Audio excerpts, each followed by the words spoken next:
Hello everyone, I'm Naveen Agarwal and welcome again to my weekly video update. Now this week I'm going to start a new series on COVID-19 treatments and vaccines. This is a hot topic these days and a lot is happening in this area. Now my perspective in these videos is going to be from the viewpoint of an informed patient. No different than you or your loved one when they are diagnosed with a life-threatening disease. You would research everything possible. Talk to friends and colleagues, and learn as much as you can to understand the benefits, the risks, what your options are, and the kind of questions to ask your doctor. So this is what I'm trying to do. I'm trying to look at all the technical and scientific information published because I really don't understand much from what is being reported in the media. If you listen to one side, they say, hey, it's a magical cure. It can cure everything. If you listen to the other side, you hear, we're not really sure if it works and if it is safe. So people like you and me are kind of left in the middle, completely clueless, wondering what is going on. So what I would like to do is to review as much as possible whatever is publicly available in the technical and scientific literature and think critically on my own. Second source of very good information, I think, are investor calls. And I've listened to some of them. From companies who are making these treatments. Because guess what? In those calls, people are asking questions related to their investment risk. They want to understand what the treatment is, what are the risks, because they are worried about the risks to their investments. And that's a great discussion to really learn from. Okay, so in this particular video, I'm going to talk about the Regeneron's antibody cocktail mix. It was given to President Trump, and we have seen the result reported in the media. So naturally, I'm very curious to learn about what it does and what it is capable of doing. Three questions in my mind. The first one is, what does it do? What is the mechanism of action? Second is, what are the results that they are reporting? And the third, is it safe? Okay. So number one, what is it and how does it work? So it's really a mixture of two monoclonal antibodies. And these antibodies are highly specific to a certain receptor binding domain on the spike protein of the virus. So these are the spikes on the surface of this ball of a model of the virus that we have.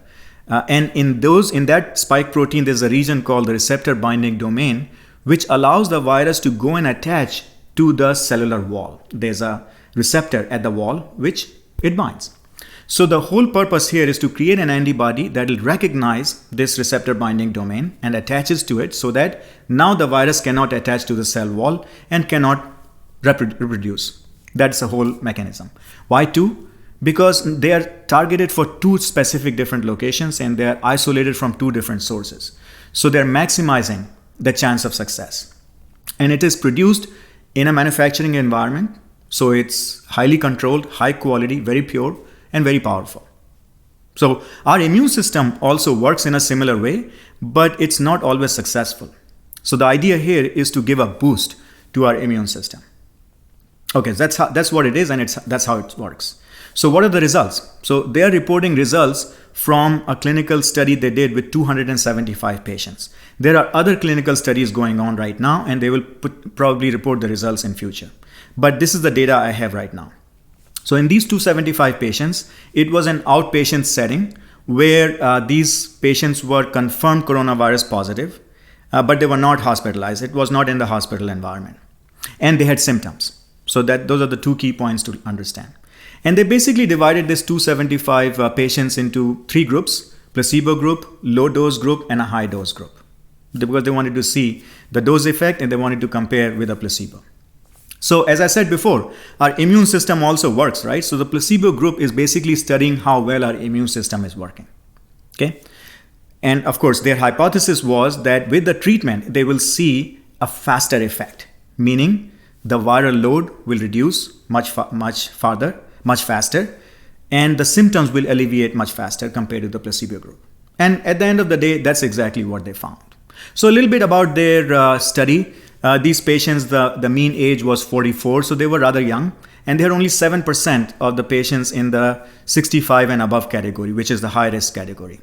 but they had about half the patients which were of high BMI. So that's also a risk factor. So there's a variety of factors here. I think they studied a pretty broad population in terms of ethnicity and the racial mix.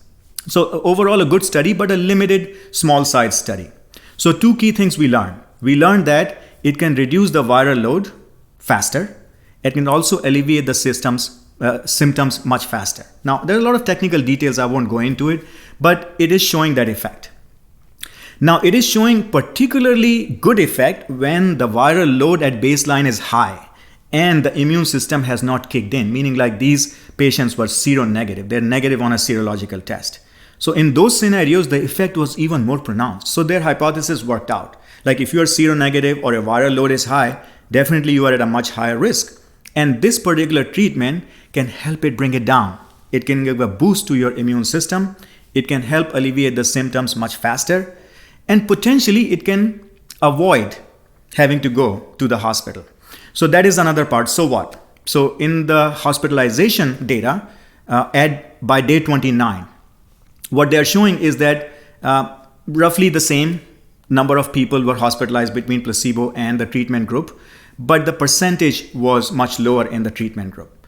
And more importantly, 10 out of the 12 hospitalizations that they are talking about were for patients who were seronegative. So the implication is that if you catch it early and if you treat it early, you're going to avoid a lot of hospitalization visits, particularly in the high risk group. Okay, so that's bottom line. That's how it works. And these are the results they are showing. So yes, promising results. Compared to placebo, it will improve your chances of recovering fast and it will lower the chances of having to go to the hospital. Okay, what about safety? So they are reporting about 1% of 1% adverse events based on the number of patients they have. But it is important to note that they had a higher frequency, small but higher frequency in the high dose group. And there was some treatment required and termination of the infusion. So it's not without risk. We know that nothing is without risk. And at this point, I think 1% in my mind is a high number, especially if you give it to hundreds of thousands of people. And they are working on a trial that will show that whether it will have a preventive effect or not. Preclinical data shows there is some preventive effect. So they want to prove that out. So if you want to give it as a preventive medication to hundreds of thousands of people, 1% is, I think it's pretty high. So I think they're going to look into that. So bottom line, my assessment, benefit is there, but risk is also there. And right now in my mind is kind of a low to medium benefit and medium risk. So we need to see more data to figure out if it should be used widely or not. Now they have applied for emergency use authorization and I expect the EUA will come soon. And I believe it will have a lot of limitations and restrictions. It's not like it will be available to everybody. I think they will try with the high risk group first because that's where the benefit risk ratio will be more favorable. Okay, so I hope this clarifies the situation a little bit about this monoclonal antibody treatment. Many other companies are working at it. There'll be more options available in future. And I'll talk about those in future videos. Let me know if you have any questions or comments or your thoughts. I would love to hear from you. Is this format going to be useful to you or not? So let me know, drop me a comment or follow me on LinkedIn and let me know from there. I want to thank you again for your interest and attention, and I hope all of you are keeping safe.